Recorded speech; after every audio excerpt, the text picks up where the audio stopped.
Welcome. I'm Bernadette Wagner, the Community Outreach Coordinator for Hospice of Washington County, and it's my pleasure to welcome you, our viewers, to Healing, Hope, and Health. This program strives to share information about the compassionate services delivered by the Hospice of Washington County and highlights the organization's incredible staff, dedicated volunteers, and generous donors that help it fulfill its mission. Our first guest today is one of those dedicated volunteers. Jordan Lysczek is a member of the Hancock Community Life Center Advisory Council and also volunteers to lead Law for All, a monthly program held at the Hancock Community Life Center. Jordan was raised and attended school in Hancock. Later, she attended Hood College, where she earned a degree in psychology. After tragically losing her daughter in 2010, Jordan sought and found comfort in the grief counseling services provided by Hospice of Washington County.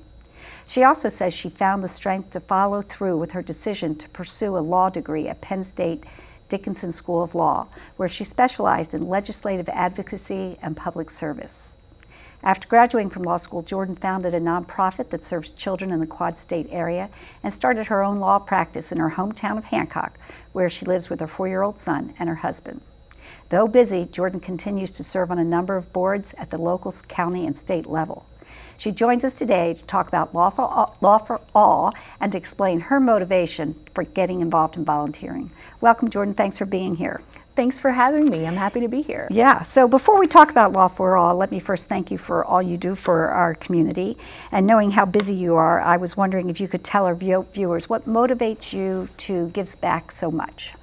Well, first and foremost, I've benefited from a lot of the resources that are in this community. As you mentioned at the beginning, I sought the services of hospice back in 2010, and I was just thrilled that this service was available, and I want to help out in every way I can. Mm-hmm. Well, we appreciate it. So what led you to start the legal workshops Law for All? At one time, I think you were going to call it Legal Matters with Jordan or something like that. Yeah. Yes. So it's evolved and it's now Law for All, which is a great idea. So tell us a little bit about how that came about. Well, in practice, I quickly found that there are a lot of myths and misconceptions about the law, and the law affects our everyday lives, every single one of us. And I really want to help empower the community by sharing what I know about the law, sharing some legal basics that everybody needs to know that affects everybody on a daily basis.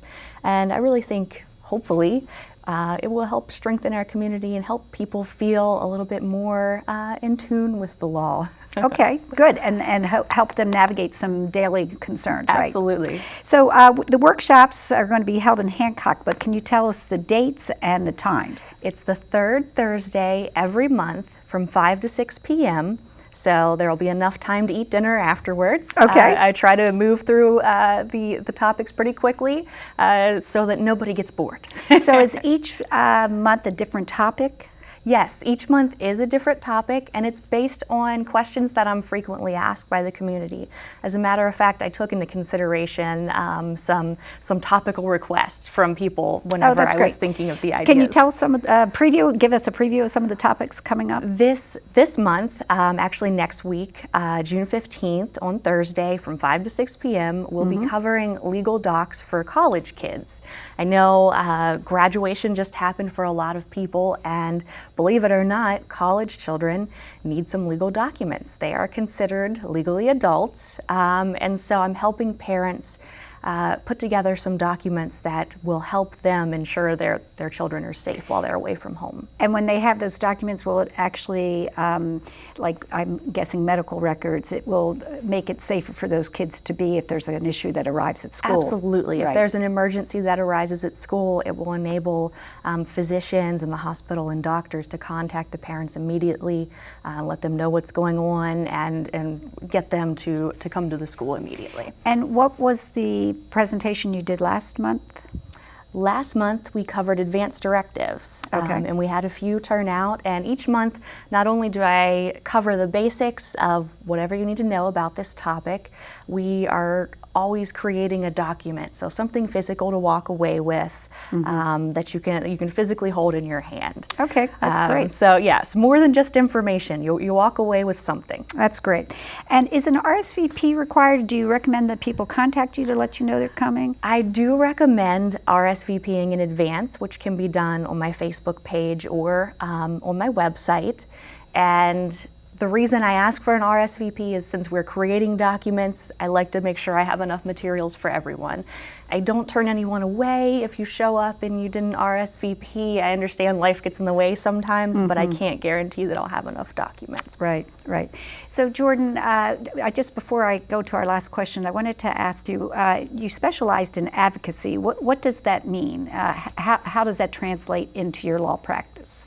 Well, I think every lawyer should be a public servant. That's a big part of the profession, and a part that some people overlook, I think, not everyone, but it's very important to get out in your community and share what you've learned through law school. I'm privileged and I have special knowledge to know about the law, and I want to share that with as many people as possible so they can make empowered decisions in their own lives. That's great. Okay, and is there anything else you wanted to tell our viewers that they need to know or to bring to the workshops? Do they just bring themselves? Just bring themselves. Pen and paper doesn't hurt, although I try to provide that as much as possible, but occasionally my ink pens don't work, so if you have a good pen that you like, bring your own. Okay, that's great. Well, thank you so much for being here today. No problem. Thank you for having me. Sure.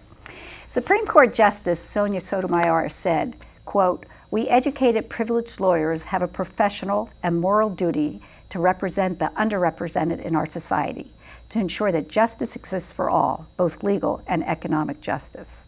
End of quote. HWC is proud to provide space to Jordan at no cost to pursue this worthy cause. I'm grateful to Jordan for sharing her legal knowledge and expertise, not to mention all her time with all who attend Law for All. I'm also thankful that she serves on the Hancock Community Life Center Advisory Council and offers suggestions along with the other members on how that space, which is located in Town Hall, can best be utilized to meet the needs of the Hancock residents. If you, like Jordan, have a skill you are willing to share and want to lead a program at Hospice of Washington County's 3 community life centers, please contact me at the following number, 301-791-6360. In the meantime, if you're interested in learning more about legal matters, I encourage you to attend Law for All the third Thursday of each month at Hancock Community Life Center from 5 to 6 p.m.